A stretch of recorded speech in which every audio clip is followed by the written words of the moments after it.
Boa noite, irmãos. Vamos iniciar o nosso estudo do tema A Casa de Deus, do livro de Bruce Anstey, Definições Doutrinais.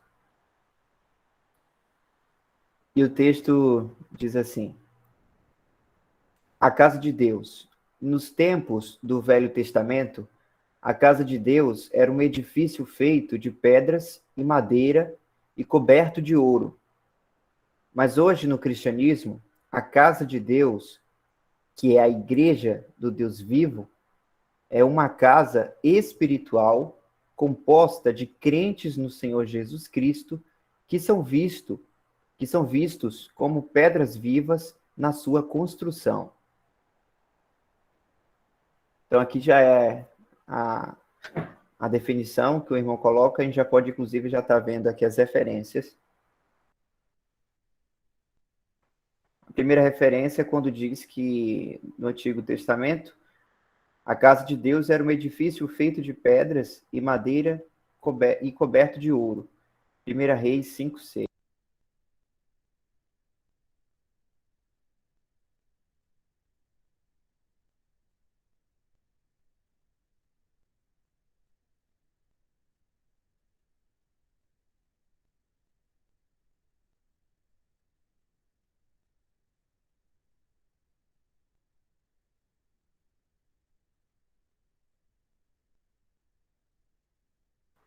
Aqui no verso 3, de 1 Reis 5, verso 3, diz assim, a partir do 2: Então Salomão enviou a Hirão, dizendo: Bem sabes tu que Davi, meu pai, não pôde edificar uma casa ao nome do Senhor, seu Deus, por causa da guerra com que os cercaram, até que o Senhor os pôs debaixo das plantas dos pés.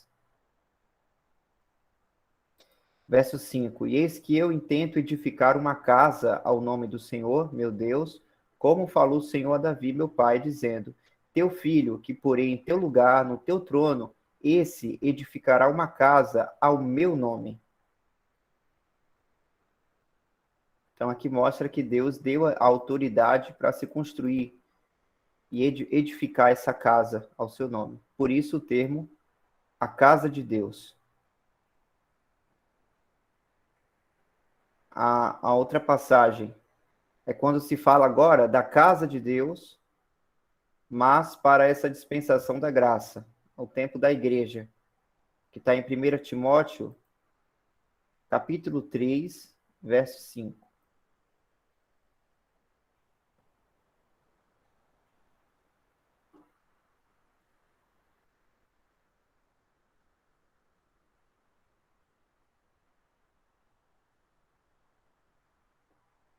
Não, perdão, eu confundi. É 1 Timóteo 3, verso 15. Verso 14: Escrevo-te essas coisas, esperando ir ver-te bem depressa, mas se tardar, para que saibas como convém andar na casa de Deus, que é a igreja do Deus vivo, a coluna e a firmeza da verdade. Então, é a mesma junção de palavras, né? Casa de Deus. Porém, elas têm definições diferentes para o Antigo Testamento e para o Novo, a qual a gente viu aqui, que o irmão Bruce coloca, que nesse caso aí de 1 Timóteo 3,15, é uma casa espiritual composta de crentes no Senhor Jesus Cristo, que são vistos como pedras vivas na sua construção. E aqui tem as referências. 1 Coríntios 3, verso 9.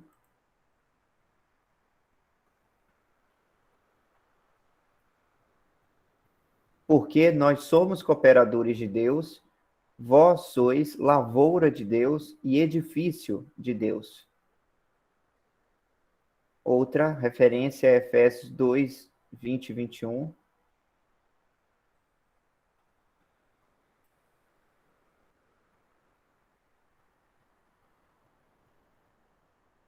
A partir do 19. Assim que já não sois estrangeiros nem forasteiros, mas concidadãos dos santos e da família de Deus, edificados sobre o fundamento dos apóstolos e dos profetas, de que Jesus Cristo é a principal pedra da esquina, no qual todo o edifício bem ajustado, cresce para templo santo no Senhor. Outra referência é Hebreus, capítulo 3, verso 6.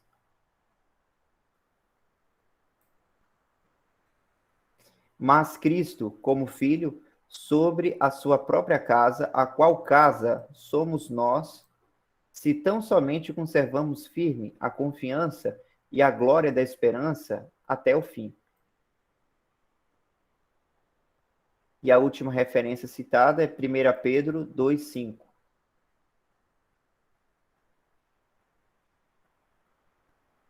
Verso 4. E chegando-vos para ele a pedra viva, reprovada na verdade pelos homens, mas para com Deus eleita e preciosa, vós também, como pedras vivas, sois edificados casa espiritual e sacerdócio santo, para oferecer de sacrifícios espirituais agradáveis a Deus por Jesus Cristo. Então, é nesse verso aqui de 1 Pedro 2,5 que tem o termo casa espiritual, ao qual o irmão Bruce se baseou.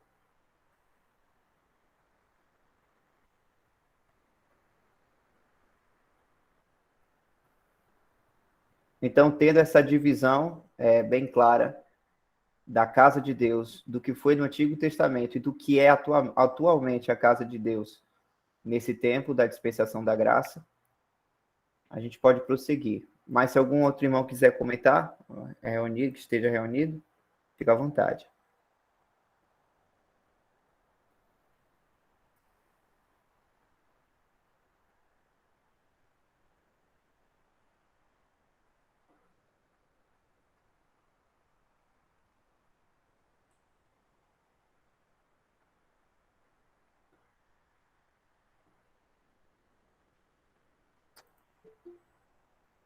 Vou continuar. Cristãos frequentemente se referem erroneamente ao prédio ou salão da igreja deles como a casa de Deus. Um caso vem à mente de um irmão que estava triste com as crianças que estavam correndo e brincando no corredor após uma das reuniões bíblicas. Aí ele disse: as crianças não deveriam estar correndo por aqui. Esta é a casa de Deus. Mas essa observação significa pensar na casa de Deus da mesma forma que ela era no Velho Testamento, no judaísmo. Mas, como foi dito, a casa de Deus, nesta dispensação cristã, não é um edifício físico feito pelas mãos dos homens. Não. Alô? Alguém falou aí? Desculpa, Michel. Foi eu tentando consertar o microfone aqui e saiu aí. Você tá demais, hein, Wesley? Foi mal, velho. Tá bom. Pelo menos consertou agora. Agora consertou. Vamos lá, vou voltar aqui. Mas como foi dito, a casa de Deus nessa dispensação cristã não é um edifício físico feito pelas mãos dos homens, porém um edifício espiritual, que é o que a gente viu no primeiro parágrafo. Desse equívoco vem a ideia de que, em certos horários prescritos, os cristãos vão para a casa de Deus para adorar. Por exemplo, às 10 horas do domingo. Essa confusão vem das falsas ideias propostas pelo catolicismo e pela teologia da reforma. A verdade é que somos a casa de Deus, que é a referência que a gente viu lá em Hebreus 3,6, quando diz: a qual casa somos nós? E estamos na casa de Deus, que é a referência em 1 Timóteo 3,15, que é aquele verso, que convém andar na casa de Deus. Em todos os momentos, estamos na casa de Deus, 24 horas por dia, 7 dias por semana, não apenas quando estamos reunidos com outros cristãos nas reuniões bíblicas. E também nem devemos confundir a casa de Deus com a casa do Pai, que a referência é João, capítulo 14, do 2 ao 3. A casa de Deus é algo na terra, enquanto que a casa do Pai é algo no céu. Que lá em João 14, diz assim, a partir do 1. Não se turbe o vosso coração. Credes em Deus, crede também em mim. Na casa de meu pai há muitas moradas. Se não fosse assim, eu vou-lo teria dito, pois vou preparar-vos lugar. E se eu for e vos preparar lugar, virei outra vez e vos levarei para mim mesmo, para que, onde eu estiver, estejais vós também.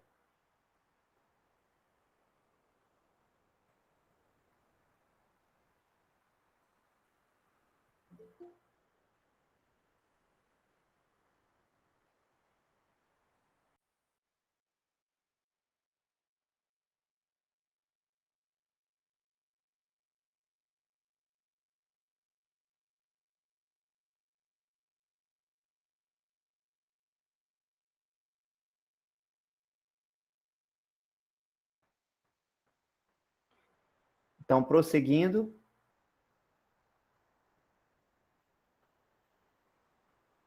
a igreja, irmãos, vista como a casa de Deus, é o vaso de testemunho de Deus na terra para mostrar o verdadeiro caráter de Deus diante do mundo. O apóstolo Pedro afirma isso em sua primeira epístola.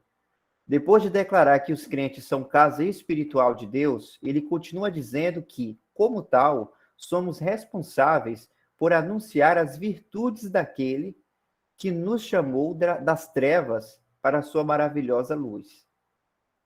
Que é aquela referência que a gente já viu. Mas vamos dar uma olhadinha lá novamente. Aqui é o verso 5 que a gente leu, quando fala que nós somos pedras vivas, edificados casa espiritual e sacerdócio santo, para oferecer de sacrifícios espirituais agradáveis a Deus por Jesus Cristo. E aí fala aqui no texto que do 5 ao 9, diz assim: pelo que também na Escritura se contém, eis que ponho em Sião a pedra principal da esquina, eleita e preciosa, e quem nela crê não será confundido. E assim para vós, os que credes, é preciosa, mas para os rebeldes, a pedra que os edificadores reprovaram, essa foi a principal da esquina, e uma pedra de tropeço e rocha de escândalo, para aqueles que tropeçam na palavra, sendo desobedientes, para o que também foram destinados.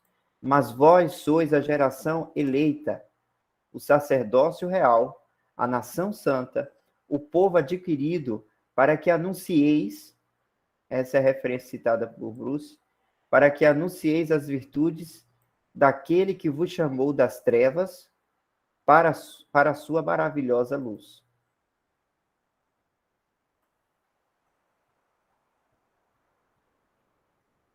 Então, só para a gente relembrar, por que disso? Porque a igreja, vista como a casa de Deus, ela é o vaso de testemunho de Deus na terra para mostrar o verdadeiro caráter de Deus diante do mundo. Por isso que ela é vista como a casa de Deus. Então, assim como podemos aprender certas coisas sobre o ocupante de uma casa, olhando para a sua casa, da mesma forma, os homens deveriam ser capazes de olhar para a casa de Deus e conhecer o seu caráter. Se o jardim estiver descuidado, se há lixo por toda parte, se a casa precisa de pintura, etc., tudo isso nos dá uma visão sobre o tipo de pessoa que vive lá. Por outro lado, podemos ver uma casa bem cuidada por aquilo que nossos olhos conseguem discernir e concluir que o proprietário provavelmente é uma pessoa bem ordenada. Assim, Deus deseja que seu caráter seja visto na ordem de sua casa. Uma vez que somos casa de Deus, o mundo deve estar apto a observar nossa conduta e maneiras e conhecer o verdadeiro caráter de Deus. Ei, irmãos, daqui a pouco vai chegar a bronca aí, hein? Porque aqui já está partindo para a responsabilidade, né, de manter a casa ordenada.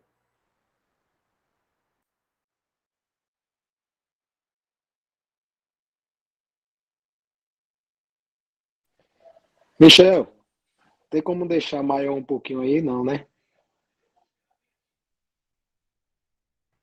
Não, irmão, se eu botar mais um, vai cortar o texto. Ah, beleza, tá bem, obrigado. O que o irmão pode fazer, se é que já não está fazendo assim, é deixar o celular, se for no celular, deixar a tela deitada. Botar o celular deitado assim, para que a tela fique completa na tela. Ou o É, texto fique no texto, na tela inteira.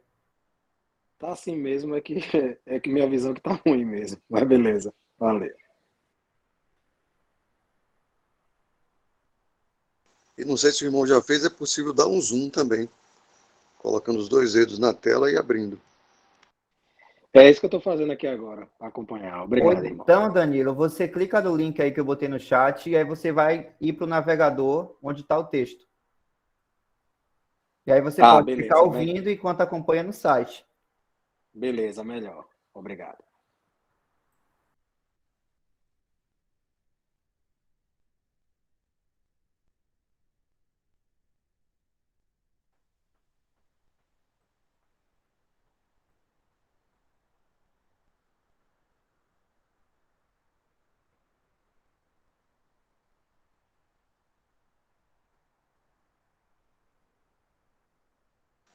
Irmãos, a distorção da verdade traz muitos problemas. E esse tema é muito importante, é fundamental. Parece que não, mas se prestar atenção, foi uma distorção muito grande que trouxe grandes problemas e que continua trazendo a quem ainda acredita que a casa de Deus é aquelas pedras, né, aquele edifício. A maioria dos irmãos aqui foram do sistema e se imaginar lá no passado, vai ver, se refletir o quanto foi danoso isso. Principalmente para uma criança, um adolescente que está crescendo e está indo diariamente ao templo e ouvindo as pessoas bem vestidas, né, pessoas diferentes, venerando aquele lugar e dizendo que Deus estava lá. E até que antes de chegar, Deus já estava ali. E que ali é a casa de Deus. E não só isso, né? E vão agora falar também de cada parte, de cada material que tem ali dentro, de cada objeto. Né? O altar, que é santo, que nem todo mundo pode subir naquele altar, os bancos, os instrumentos. E aquele lugar passa a ficar um lugar místico, passa a ficar um lugar como se fosse o céu ali, principalmente para uma criança e um adolescente. E era muito perceptível que quando saía dali, mudava completamente o comportamento da maioria das pessoas, se não de todas. Quando retornava para o lugar, parece que estava todo mundo agora com aquela auréola, né, de um anjo assim agora na cabeça e ficava todo mundo muito, muito perfeito. Aparentemente, né? Ao sair dali já mudava. Então veja como isso é muito danoso. Essa questão de falsificar a verdade, de querer mudar a verdade. E a gente vai ver que o Senhor vai repetir muito essa questão, né, para nós nas cartas. Já a partir de Atos, né, já vai estar falando isso, que Deus não habita em templos feitos por mãos de homem. A gente vai ver que quando Estevão foi apedrejado, uma das coisas que ele estava falando era sobre o templo. O próprio Senhor Jesus, quando os discípulos passam e vê o templo, fala, olha aqui que edifício maravilhoso, alguma coisa assim. Aí o Senhor fala, não ficará pedra sobre pedra. Então a carne, né, o homem, ele venera isso, uma coisa bonita, um templo muito grande, com instrumentos e pessoas com vestes diferentes e com palavras, né, dizendo que Deus mandou falar, Deus mandou dizer. Então, isso é muito complicado e é importante a gente refletir, entender, até mesmo para agradecermos ao nosso Senhor por ter nos dado conhecimento, por ter nos mostrado, né, a sua verdade e ter tirado de nós pedra sobre pedra, né? Porque eu acredito que no coração de todos aqui já não resta mais pedra nenhuma, né?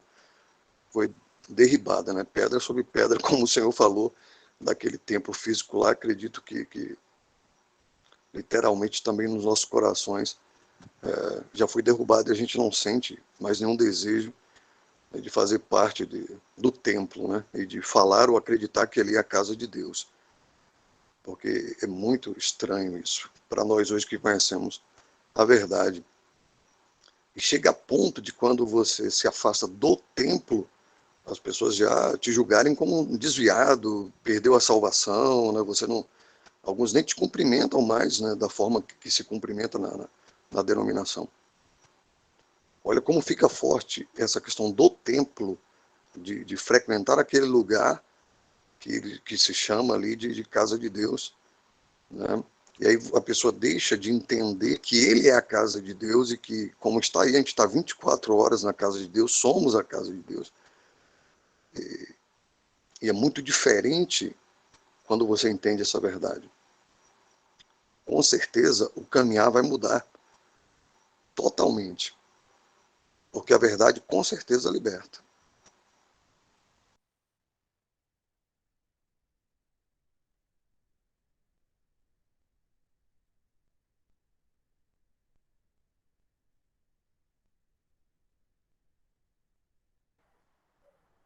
Por isso que é importante, irmãos, nós separarmos muito bem as definições, porque como a gente viu aqui no texto, a palavra é a mesma, casa de Deus. Mas a gente viu que no Antigo Testamento era para uma definição específica, e no Novo Testamento, né, nas epístolas principalmente, a casa de Deus já tem já tem para um outro significado, né, uma nova maneira em que Deus agora está tratando com as pessoas, e logo também toda a definição da palavra casa de Deus também mudou. E quando a igreja for arrebatada, a casa de Deus será novamente o templo que vai ser restabelecida em Jerusalém. Não logo depois do arrebatamento, porque os judeus eles vão fazer novamente o templo, mas em desobediência a Deus.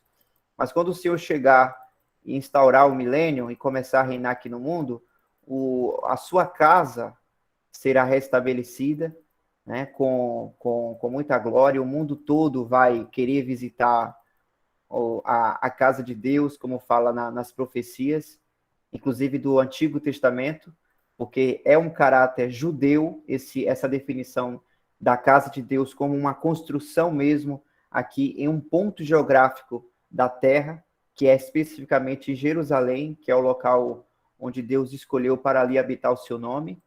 E essa verdade vai voltar novamente quando o Senhor voltar a tratar com o seu povo terreno. Mas o importante é nós diferenciarmos de que nós não somos o povo terreno de Deus. Nós somos o povo celestial, de privilégios muito superiores. E quando a gente vê essa definição da casa de Deus, e a gente percebe que nós somos a casa de Deus, pedras vivas, a gente já começa a ter o gostinho da diferença e do privilégio que é. Porque assim como Deus, ele prezava pela sua casa ali em Jerusalém, pedia para que tirassem todo o mal ali de dentro, né? Principalmente quando os judeus começaram a colocar estátuas idólatras dentro do templo, Deus, ele julgou o seu povo, porque o templo para Deus ali, ele olha com muito carinho, é ali que representa a sua pessoa, tanto para o seu próprio povo terreno, como também era para as nações gentias. Israel, ela tinha uma responsabilidade ali de manter a glória de Deus naquele local, porque Deus separou aquele povo terreno, Israel, para, através desse povo, mostrar a sua glória para o mundo. Então, a gente pega essa mesma responsabilidade, só que agora percebendo de que nós somos a casa de Deus e, portanto, nós devemos ter a responsabilidade de exibir a glória de Cristo em nossas vidas, mas entendendo primeiramente isso, que a casa de Deus hoje é uma casa espiritual, em que o Senhor mesmo está edificando.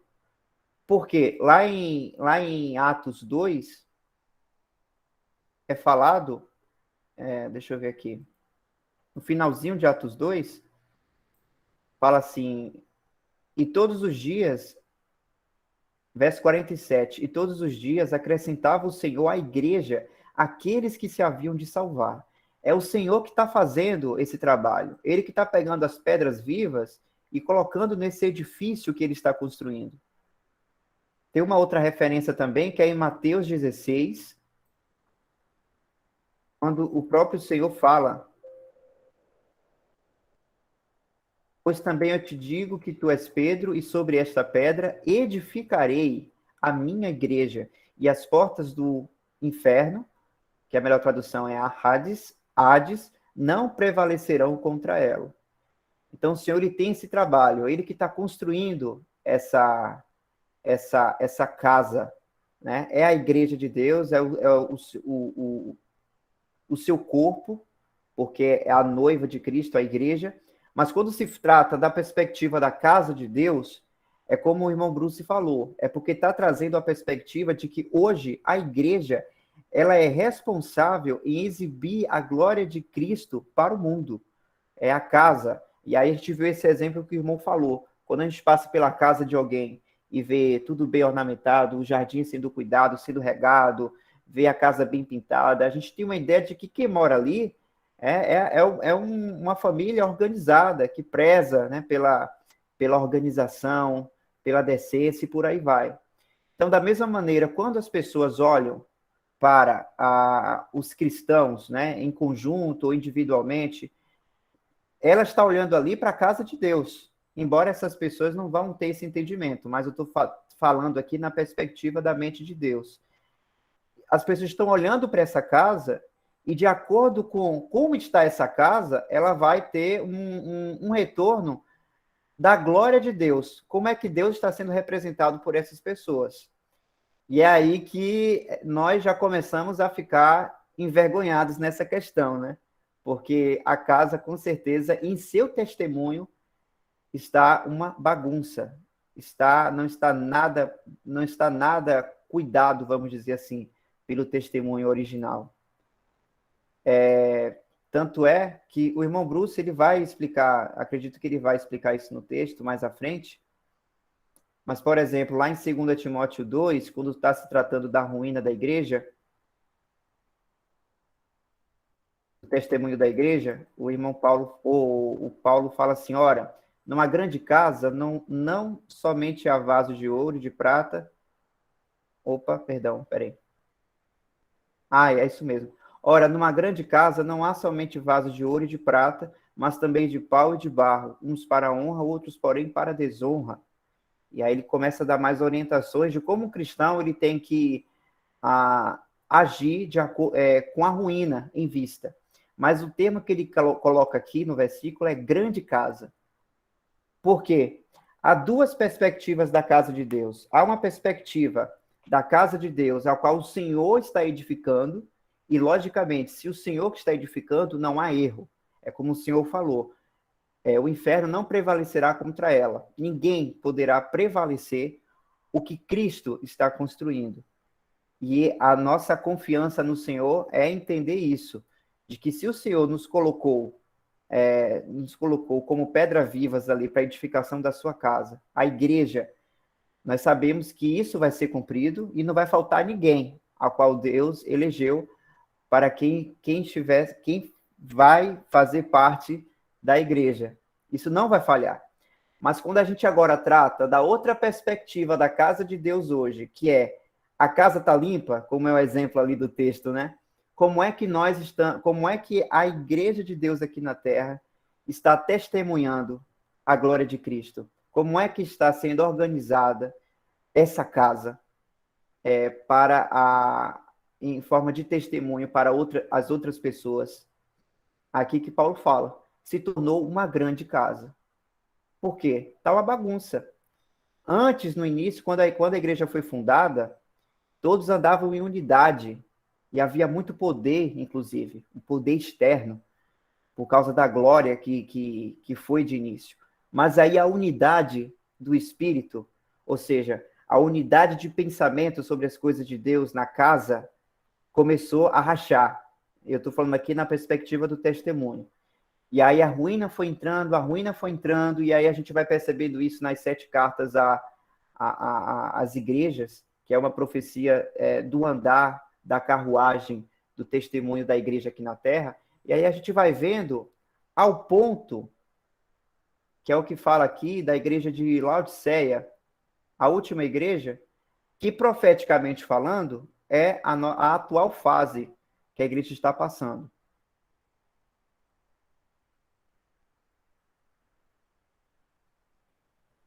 Fala assim, como dizes, rico sou, estou enriquecido, de nada tenho falta, e não sabes que és um desgraçado e miserável e pobre e cego e nu.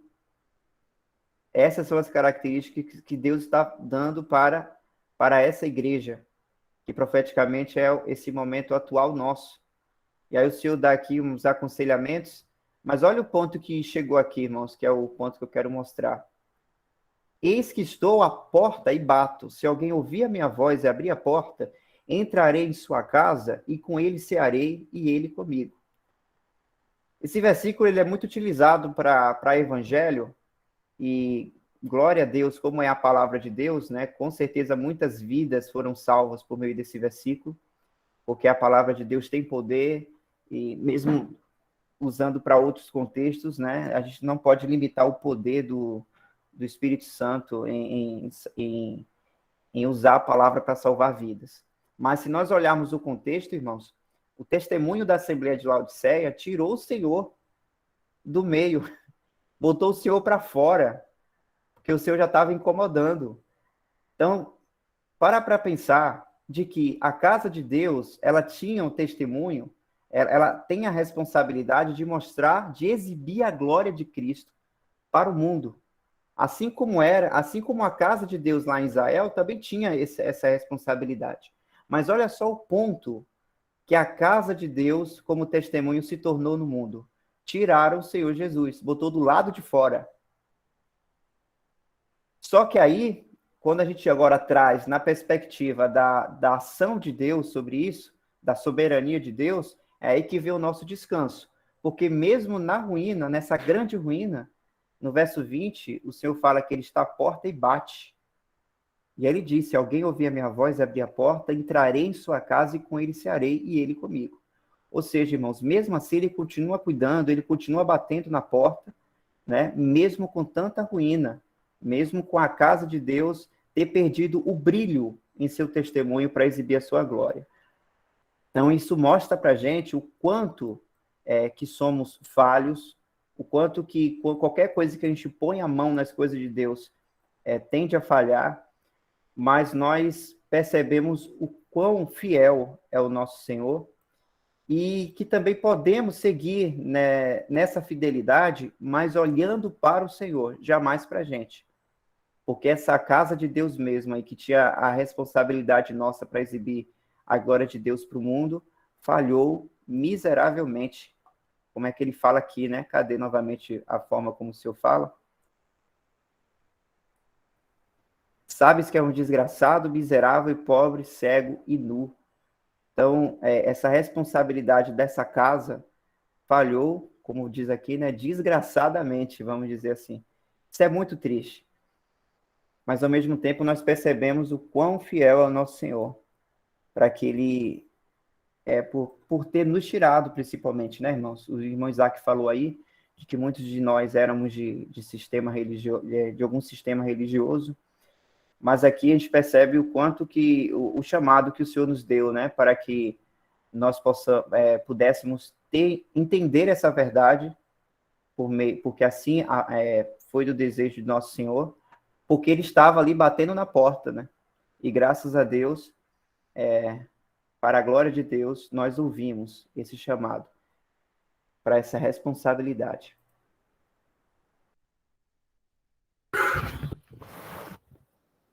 Eu queria falar um pouco, um breve comentário também, para corroborar com esse comentário do irmão, de um dado importante, né, muito maravilhoso para nós, a distinção dessas duas casas, né?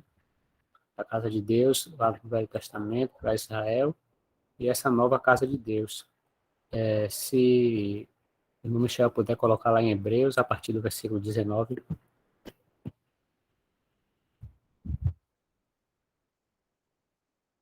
Qual capítulo, irmão? Hebreu 10, desculpa, capítulo 19, versículo 19, 10, 19.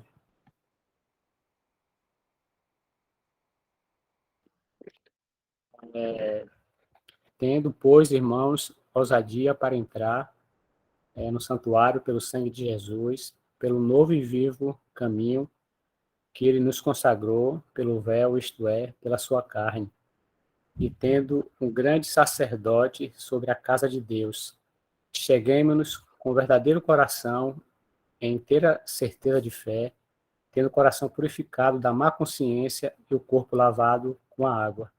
Ou seja, essa grande distinção das duas casas é que naquela casa do Velho Testamento, nem todos poderiam entrar naquela casa. Existia 3 compartimentos, né? O segundo compartimento, que é o santo lugar, só os sacerdotes entravam, e o Santo dos Santos, que era o terceiro compartimento, só o sumo sacerdote, uma vez por ano, podia entrar. E lá que estava a presença de Deus, né? Que Deus se apresentava como a glória dele, e só esse sumo sacerdote podia. Todo Israel ficava no átrio, do lado de fora, não sabia nem o que se passava dentro daquela casa. E eles não poderiam entrar naquela casa, não sabiam nem o que tinha, como funcionava ali dentro da casa. E essa nova casa, né, como a gente lê nos Hebreus agora, o Senhor Jesus Cristo, ele nos deu acesso ao Deus Pai. Todos nós, por fé em Cristo Jesus, podemos estar na presença de Deus, de coração puro, sincero, com fé, certeza de fé que nós estamos diante de Deus. E aquela casa antiga do Velho Testamento, só o sumo sacerdote, uma vez por ano, ele se colocava naquele compartimento onde ele sentia, estava na presença de Deus, com sangue de animal, para perdão dos pecados dele e para perdão do pecado do povo. E o Senhor Jesus Cristo, com uma obra maravilhosa e perfeita na cruz do Calvário, nos deu esse acesso ao Deus Pai. Então, a casa de hoje, todos nós, pelo sangue de Cristo Jesus, pela fé no Senhor Jesus, nós temos acesso a Deus Pai. É aqui.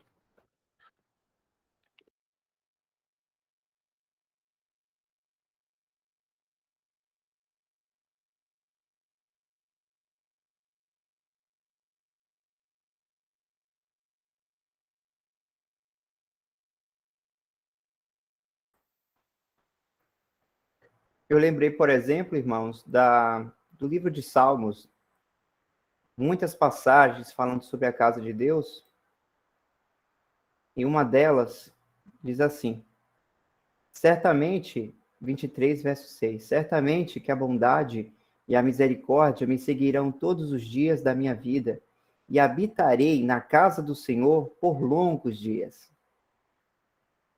Então, percebe aqui a diferença?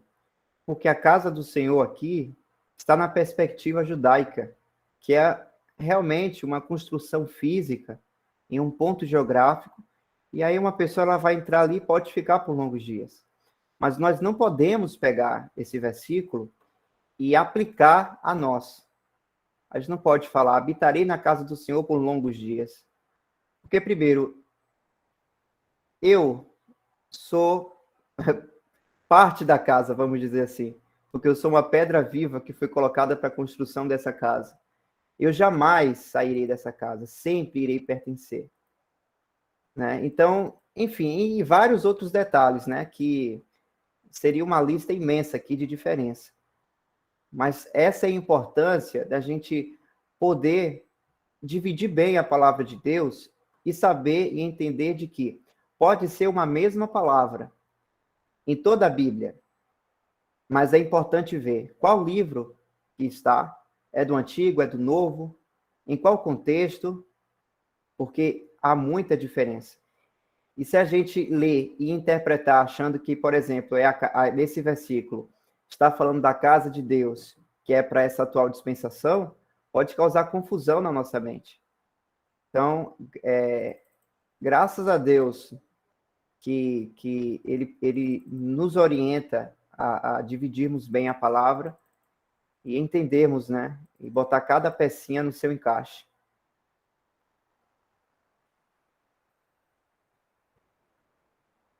Um outro exemplo agora, 1 Coríntios, que já é a epístola à igreja, né? Já é a doutrina da igreja. Quando fala aqui o apóstolo Paulo orientando para fugir da prostituição, ele diz: todo pecado que o homem comete é fora do corpo, mas o que se prostitui peca contra o seu próprio corpo. Ou não sabeis que o nosso corpo é o templo do Espírito Santo, que habita em vós, proveniente de Deus, e que não sois de vós mesmos? porque fostes comprados por bom preço. Glorificai, pois, a Deus no vosso corpo e no vosso espírito, os quais pertencem a Deus. Então, aqui Paulo está trazendo a perspectiva de que o nosso corpo ele é templo de Deus, ou seja, uma propriedade dele.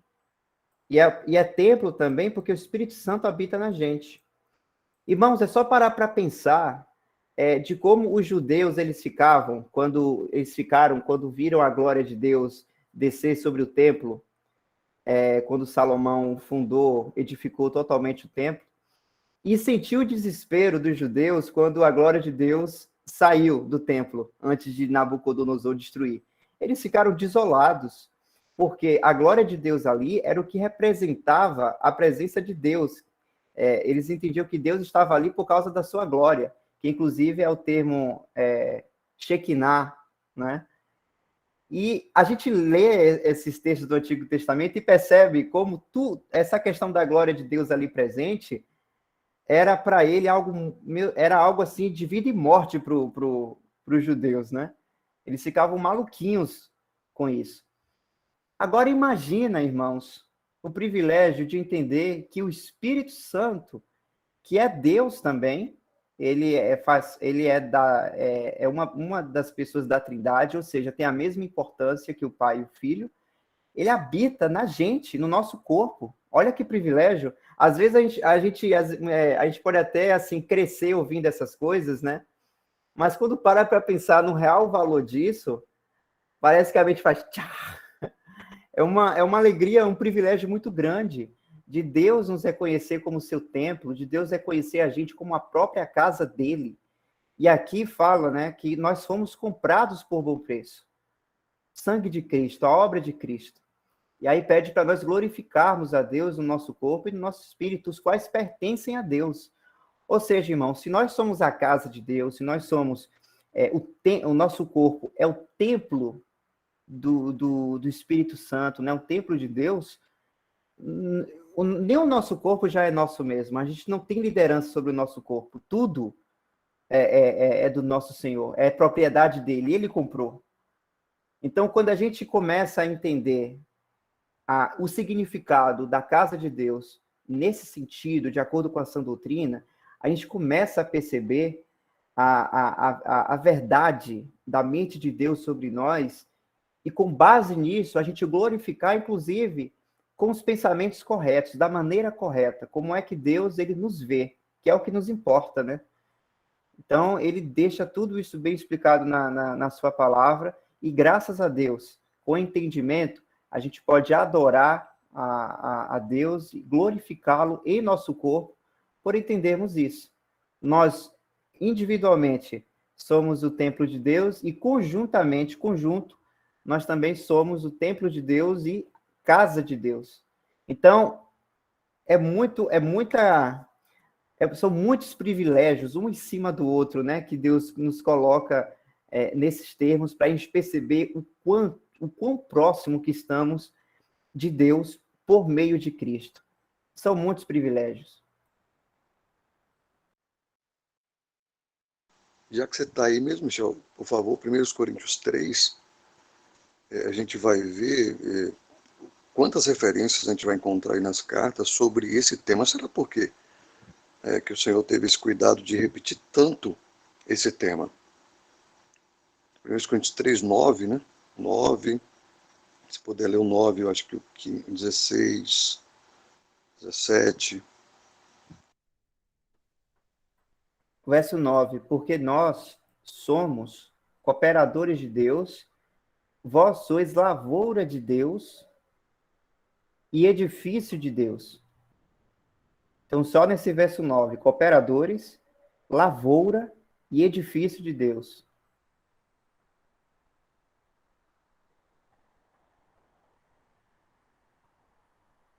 Verso 16, não sabeis vós que sois o templo de Deus e que o Espírito de Deus habita em vós? Se alguém destruir o templo de Deus, Deus o destruirá, porque o templo de Deus, que sois vós, é santo.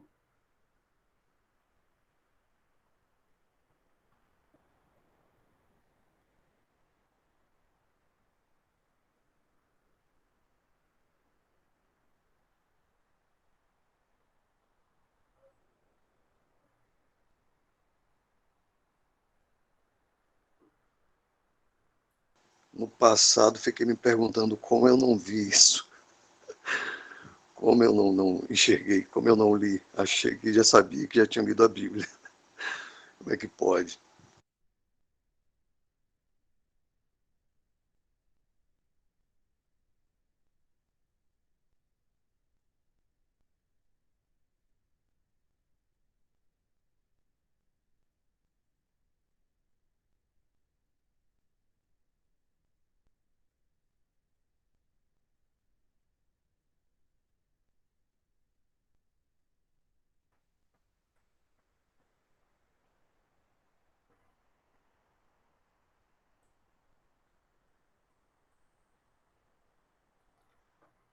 E a verdade, irmãos, é que a gente também não consegue e também nem dá para a gente entender o amor profundo de Deus sobre nós. Não dá, porque a gente até imagina, tenta imaginar, mas é muito mais do que a gente possa imaginar. Que quando a gente vê esse assunto aqui, desse assunto que nós estamos vendo da casa de Deus, e vê a maneira como o Espírito Santo coloca, como que para Deus nós somos importantes para Ele por sermos seu templo, sua casa, né? Por exemplo, no verso 17 aí. Se alguém destruir o templo de Deus, Deus o destruirá, porque o templo de Deus que sois vós é santo. E aqui está falando sobre a perspectiva de Deus sobre nós. É algo santo para ele, é algo dele, propriedade dele. Eu lembro, por exemplo, de passagem do Antigo Testamento de pessoas que fizeram algo assim de errado no templo, no tabernáculo, e Deus julgou essas pessoas, como, por exemplo, os filhos de Arão, que ofereceram fogo estranho no tabernáculo. Eles fizeram aquilo ali e logo depois eles morreram, né? Mostrando como Deus ele valoriza cada coisa, cada ponto, que tudo sai em ordem, porque aquele tabernáculo para Deus ali é importante para Deus. E, por exemplo, eu esqueci o nome dele agora, mas o rapaz que vai segurar a Arca da Aliança, só que estavam levando a Arca da Aliança de uma maneira errada, né? E aí o rapaz, ele toca na arca para tentar segurar quando cai, e aí Deus tirou a sua vida, porque não podia tocar na arca. E lembrando que a Arca da Aliança, levando agora para o sentido judaico, para Deus ali tinha importância aquela arca. Eram as suas coisas. E o rapaz tocou e Deus julgou essa pessoa. Então, irmãos, é imaginar a importância que Deus, muito mais claramente, porque Deus ali estava lidando com construções, estava lidando ali com uma arca que foi construída com recursos da natureza. Então, imagine nós, né, que somos seres humanos, que somos salvos por Cristo, propriedade de Cristo. Imagina a importância, irmãos, que Deus nos dá, né, de nos ver como sua propriedade. É isso que eu falo, a gente tem toda uma vida para exercitar, e cada vez que a gente exercitar nessas verdades, a gente vai compreender um pouquinho mais e um pouquinho melhor desse amor de Deus, porque não tem como a gente deixar de crescer nesse entendimento, de inclusive, para entender o tamanho e a grandiosidade do amor de Deus por nós. E é isso que nos faz também alegres, né? Porque a gente entende a ruína hoje da casa de Deus, mas a gente não ocupa a nossa mente com a ruína, a gente se ocupa com o Senhor e o amor que Ele tem por nós. Por exemplo, lá em Romanos 8, a gente já leu essa passagem em algumas reuniões anteriores, mas quando fala assim,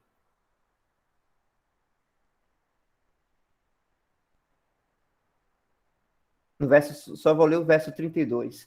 Aquele que nem mesmo, capítulo 8, verso 32. Aquele que nem mesmo a seu próprio filho poupou, antes o entregou por todos nós, como nos não dará também com ele todas as coisas? Ou seja, o maior ato e o melhor ato que Deus fez por nós foi enviar o seu filho para morrer em nosso lugar, para levar os nossos pecados e para ressuscitá-lo, para nos justificar. Porque esses pecados, quando o Senhor ressuscitou, sumiram, né? Nós estamos Deus nos vê em Cristo Jesus ressurretos, glorificados, como Cristo está, né? Limpos, irrepreensíveis, santo como Cristo é santo. Então é a melhor coisa que Deus já fez por nós. E o interessante é isso, não é algo que Deus vai fazer, ou que ele vai pensar em fazer, ele já fez. Foi um ato já praticado. Por isso que nós podemos desfrutar do amor de Deus, porque nós desfrutamos do amor de Deus por um ato, por um planejamento que nós já sabemos que aconteceu. Mas aí, tem além disso também. A questão é que, se não fosse somente isso, tem mais. Porque aqui, o Espírito revela que se Deus, né, que nem mesmo a seu próprio Filho poupou, antes o entregou por todos nós, como nos não dará também com ele todas as coisas? Ou seja, além de salvos, irmãos, nós vamos ser co-herdeiros com Cristo. Nós vamos receber, já está na papelada tudo assinado para a gente ser co-herdeiro com Cristo, ou seja, tudo que é de Cristo também será nosso. E nós vamos reinar com Cristo nessa posição de compartilhamento de bens, vamos dizer assim, né? Como é uma relação de casamento. É basicamente isso, ou seja, Deus ele nos dá mais coisas além disso, que é tão suficiente, que é a nossa salvação por meio de Cristo. E quando a gente pensa também na nossa perspectiva aqui na Terra, das misericórdias e da graça de Deus sobre nós em nossa vida diária, irmãos, das coisas que a gente percebe que é Deus agindo, de coisas que a gente nem para perceber por causa da nossa rotina, mas Deus ele nos salva de tantos problemas, tantas situações, que quando a gente para pensar no todo, nisso tudo, a gente percebe o quanto que Deus nos ama e quanto que Deus nos valoriza. E que o mínimo, né, que a gente pode fazer é andar em obediência a Ele, é estar nesse relacionamento de liberdade, porque Cristo nos libertou, de nós podermos viver para Deus nesse entendimento de que nós somos santos e irrepreensíveis para Deus, né? E essa questão da obediência, irmãos, não é questão de sentimento, não. Porque, por exemplo, eu posso estar falando tudo isso aqui e não estar sentindo nada por dentro, eu posso estar normal. Mas a questão não é do que a gente está sentindo na hora, se é uma alegria, se é um sentimento de nada. A questão não é a importância de sentimento. A questão é a importância de obedecer e, por fé, nós entendemos que é tudo isso mesmo que Deus está nos dizendo. Então, isso é maravilhoso, porque a gente começa a perceber que o andar por fé não é olhar para si próprio, não é olhar se como é que eu estou, não é olhar se eu estou crendo da maneira, como posso dizer, se eu estou crendo de verdade ou não é botar inseguranças em você. É você, por meio da fé, olhar o que Deus está dizendo e ver que é isso mesmo e viver nesse relacionamento com esse entendimento. Porque quando nós olhamos para o Senhor e não para nós, a gente vive na promessa, a gente olha para o Senhor, segue para o alvo, sem medo, sem insegurança. E é isso que vai gerar alegria, porque é a alegria de Cristo sobre nós, não é a nossa própria alegria. A gente só deve olhar para nós mesmos na hora de se julgar, né? Auto-julgamento. Porque nós devemos estar varrendo a casa, né? Que é o exemplo que o Bruce deu. Provavelmente o Bruce ele falou nesse sentido da casa como todos os cristãos, né? A responsabilidade geral e coletivo. Mas tem a questão de que o nosso corpo também é templo do Espírito Santo, individualmente. Então, a gente deve se olhar para a gente tirar a poeira ali da casa, né? Confessando nossos pecados a Deus, ao nosso Pai, e prosseguirmos. Mas nunca parar, nunca estagnar, sempre seguir adiante. Amém.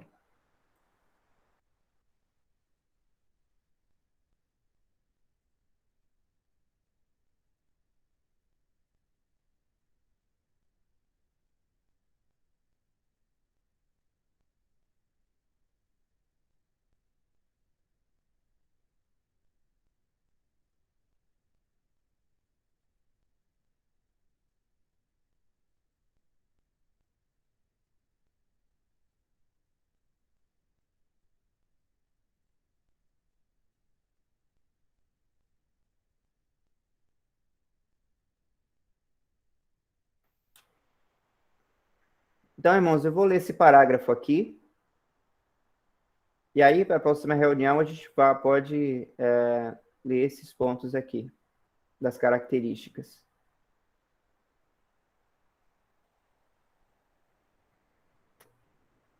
Uma vez que somos casa de Deus, o mundo deve estar apto a observar nossa conduta e maneiras e conhecer o verdadeiro caráter de Deus. Essa linha de verdade é muito negligenciada. Muitos cristãos têm a ideia de que Deus não está preocupado com o que eles são exteriormente. Para eles, o que está dentro é a única coisa que importa. 1 Samuel, capítulo 16, verso 7, às vezes é usado para justificar. O Senhor não vê como vê o homem, pois o homem vê o que está diante dos olhos, porém o Senhor olha para o coração.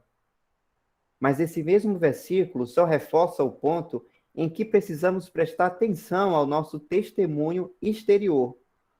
Como os homens não podem ver o que está em nosso coração, só Deus pode ver isso. Eles têm que olhar para o que é exterior. Certamente, o mais importante é ter uma relação com Deus interiormente por fé, mas não é a única coisa que os cristãos precisam se preocupar. Temos uma responsabilidade em relação à impressão que causamos diante do mundo, porque nosso testemunho pessoal reflete Deus.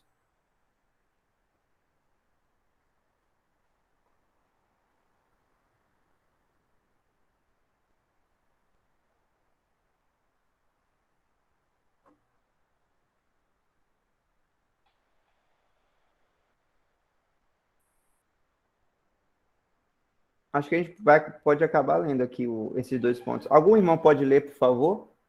Vou dar uma pausa aqui.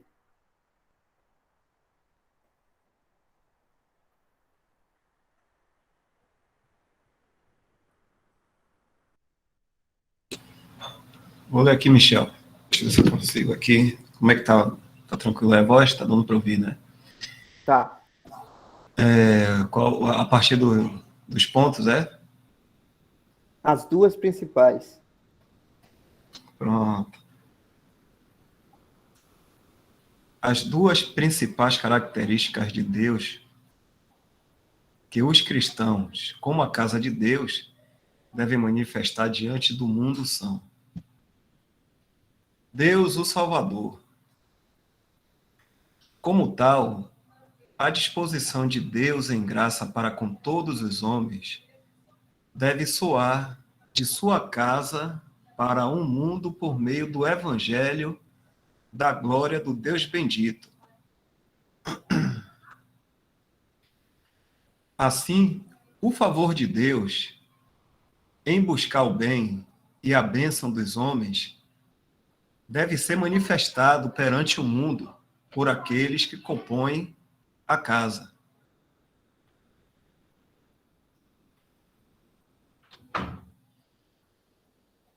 Mais um ponto aí é Deus, o Criador. Como tal, os padrões morais de Deus e a ordem moral nos papéis dos homens e das mulheres que estabeleceu desde o início da criação devem ser demonstrados por aqueles que compõem a casa. Vou ler de novo esse aí. Deus, o Criador. Como tal, os padrões morais de Deus e a ordem moral nos papéis dos homens e das mulheres, que Deus mesmo, que Ele estabeleceu desde o início da criação, devem ser demonstrados por aqueles que compõem a casa.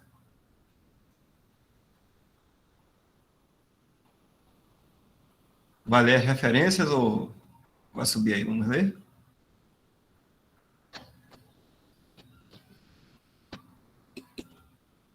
Deixa eu ver aqui se Michel saiu, né?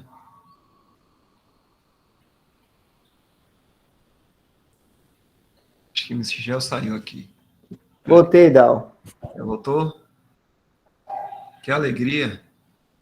Michel, eu li esses 2 pontos aqui. Só não li as referências.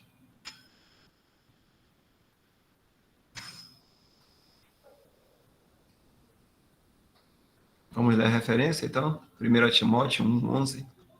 Tá, peraí. Evangelho... Tem a referência... Irmão Dal, tem a referência anterior de Samuel, que não leu. Referência em Samuel? Então a gente lê. Cadê? Mas aí não precisa, acho que não precisa não, irmão, porque tá a frase toda no texto. Ah, tá. Ah, é o Manda versículo então. daquele ali, em negrito ali, o versículo. Ah, entendi.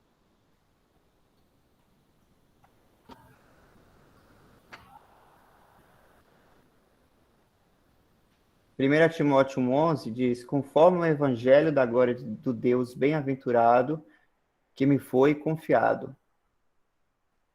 Aí tem também o capítulo 2, do 3 ao 6. Porque isto é bom e agradável diante de Deus, nosso Salvador, que quer que todos os homens se salvem e venham ao conhecimento da verdade.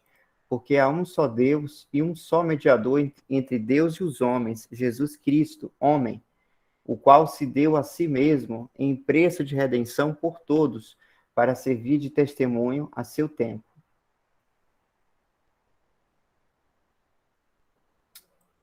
E aí, sobre Deus, o Criador, é 1 Timóteo 2, do 8 ao 15. Quero, pois, que os homens orem em todo lugar, levantando mãos santas, sem ira nem contenda. Que, do mesmo modo, as mulheres se ataviem em traje honesto, com pudor e modéstia, não com tranças, ou com ouro, ou pérolas, ou vestidos preciosos, mas como convém a mulheres que fazem profissão de servir a Deus com boas obras. A mulher aprende em silêncio, com toda a sujeição. Não permito, porém, que a mulher ensine, nem use de autoridade sobre o marido, mas que esteja em silêncio.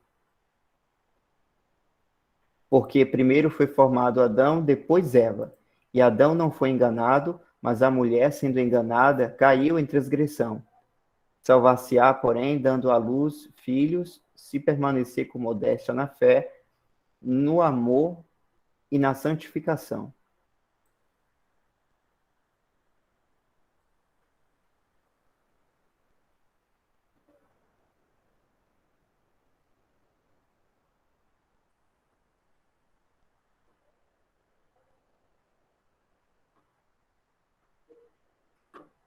Então, só para reforçar, esses estão os dois pontos, as duas principais características que os cristãos, como a casa de Deus, que deve manifestar a glória de Deus para as pessoas, deve ser exibido, que é a questão de Deus como Salvador, que é viver o Evangelho,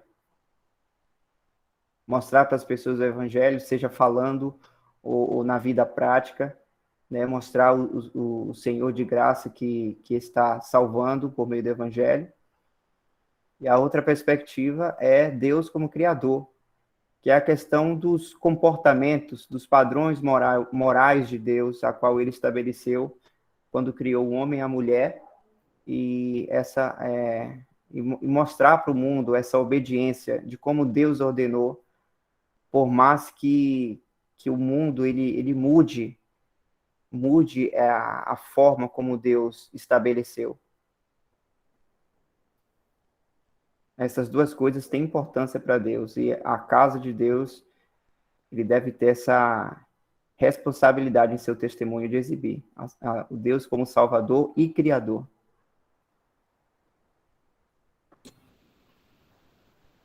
Deus aí como Criador, vai estar falando de uma ordem, né? Uma posição que o homem tem e a posição que a mulher tem. E dentro dessa ordem, o caráter moral de cada um também, né? Como o irmão falou aí. Ele estabeleceu desde o início. Primeiro foi um homem criado, depois a mulher para ser ajudadora do homem. Então o homem tem esse papel de linha de frente nas coisas do mundo. Isso é um padrão de ordem moral que Deus estabeleceu desde a criação. E como o irmão falou aí, o mundo quer mudar isso. Quer colocar a mulher no mesmo patamar do homem, assim, questão dessa ordem moral, com esses assuntos que existem aí no empoderamento feminino. A mulher não tem essa mesma estrutura que o homem tem. Vamos dizer, até fisicamente, né? Quanto mais moralmente. Então, moralmente, Deus estabeleceu que o homem é cabeça.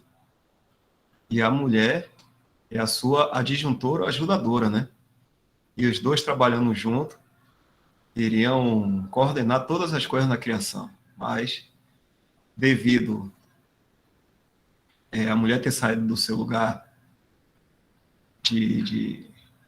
foi estabelecido de Deus e cometer aquele erro, né, começar com o animal, desobedecer, e o homem, por sua vez, também fazer a sua própria vontade, né, porque ele não foi enganado, mas sendo conivente com o erro da mulher, hoje a gente vê toda essa ruína aí. Mas o padrão de Deus, esse padrão de Deus da mulher em submissão ao marido, o marido amando a mulher, um cristão, ele deve agir dessa forma. A Assembleia também dá um caráter desse, né? Que a mulher não ensina, a mulher fica calada. A reunião da igreja, então, isso é um padrão moral que Deus tem, mas não somente para a Assembleia, mas o mundo todo foi dessa forma, porque isso foi falado desde a criação. E o cristão deveria transparecer isso. O lugar que existe do homem e o lugar da mulher. Pode ser estranho, né? Mas a mulher, de maneira nenhuma, deveria tomar um papel de liderança em relação ao homem. Mesmo nas coisas do mundo, deveria ser o homem.